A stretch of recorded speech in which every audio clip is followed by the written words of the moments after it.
Naman! Likasu! Hip-hop-li! Shampopo! Shambisi! Oh, it was fire!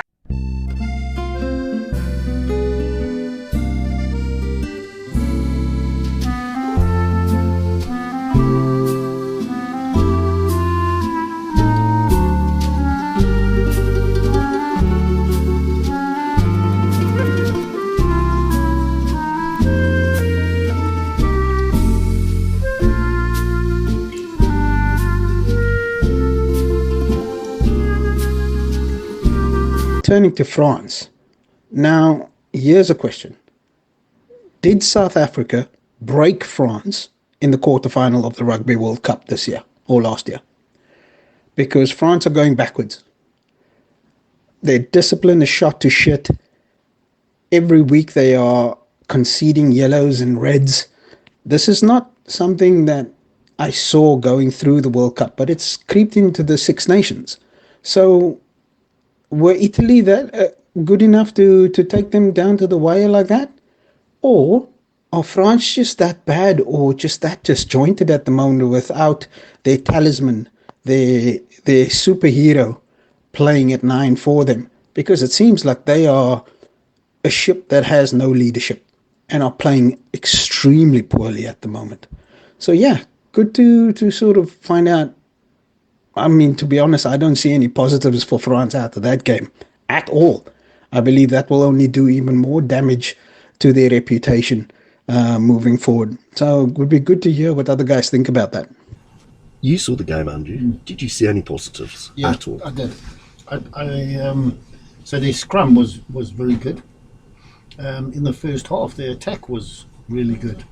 It looked like for all money they were going to smash Italy. Like I said, Italy were very good in defence. But they weren't song. You know, the card that they gave away, and I take Gums's point about giving away a lot of cards, but this was just an accident. Do you know what I mean? There was no malice. You can't legislate for that, can you? You would have thought. I know, it is ridiculous. There was nothing in there with any intent. So what you're saying, if it was 15-15... 15-15, I think France they would have broken the that back. Yeah, and so...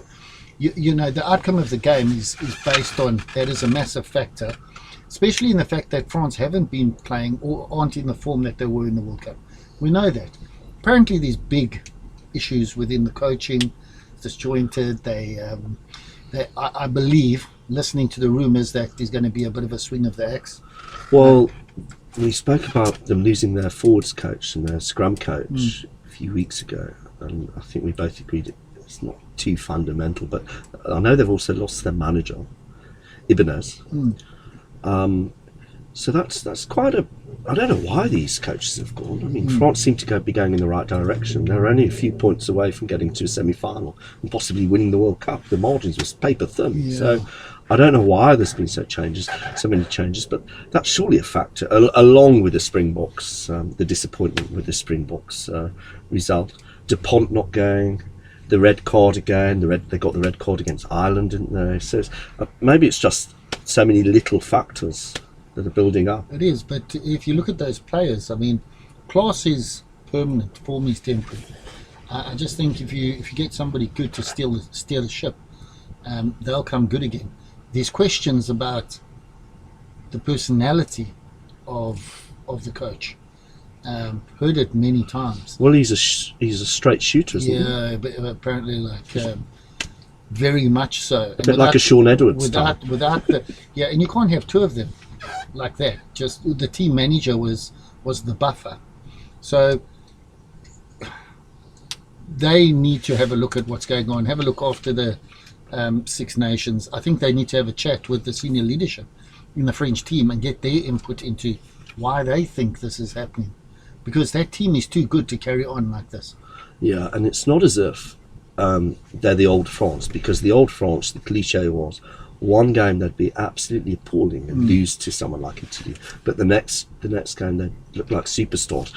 They're not like that at the moment. No. Every game they look as if they're struggling. If you think about it, they beat Scotland by 1 point. There was a try that was very debatable, even called from the Scotland coach, try Gregor Townsend, to say they should actually replay that game. Yeah, he comes up with it sometimes. Yeah. And they need to have a review, and they need to do it very quickly. Otherwise, this team could go back to showing the same signs as previous teams. Like I said, Pinode was getting frustrated, and understandably so, because the guys aren't playing as well as they were in the World Cup, and now people expect those standards. Yeah, and I think it's just lazy journalism. I heard it last week. They're missing Dupont. Yeah, they're missing Dupont, but they played quite a few World Cup games in the lead up to the Springboks. And they were brilliant. Weren't they just? But you say that those players all in that team don't all need Dupont. A lot of them play in different clubs to him. They play brilliantly. Their fly half he went off, and apparently he's out for the next 5 weeks. Jalibert. And it looks like Ramos will come in and play fly half for the remainder. Not a bad retrace. Jalibert got tackled. I thought they should have re-looked at that, because he got. The guy came in late, but he hit the knee. And when it happened, you know when you flinch, because you kind of you imagine that happening to you, and you know that impact of what it's going to be like. Yeah. And I wasn't surprised to see him go off. Okay. Well, a draw, that's very unusual. So suits nobody. It probably suits Italy more than France. At least they're picking up points. But Yeah, I don't think it tells France anything at all. you saw some positives. But Yeah, but the positives are their staple diet of what they do well. I just don't think it's as negative as what Gums was saying. I said there were positives in there. The scrum was looking really good. Forwards were powerful. Pelosi to Alaga, he for the first time caught my eye doing a few things. They got some huge. I mean, the locks were both. One was 150 and one was about 145. Tuolangi's pushing behind Willie Antonio, so that's 300 kgs of humans on that side. The poor Italian was getting buckled, but who wouldn't with 300 kgs coming at you like that? So, yeah, there's positives there. I think their problem is it's just the mindset and the attitude. It's not skill set, fitness, discipline. It's not those things. It's just how do they get over the environment. The environment seems toxic, yeah. Direct ma pipi! Orange Zaman! Mikasu! Hip-hop-li! Shampopo! Shambisi! Oh, it was what was why, yo!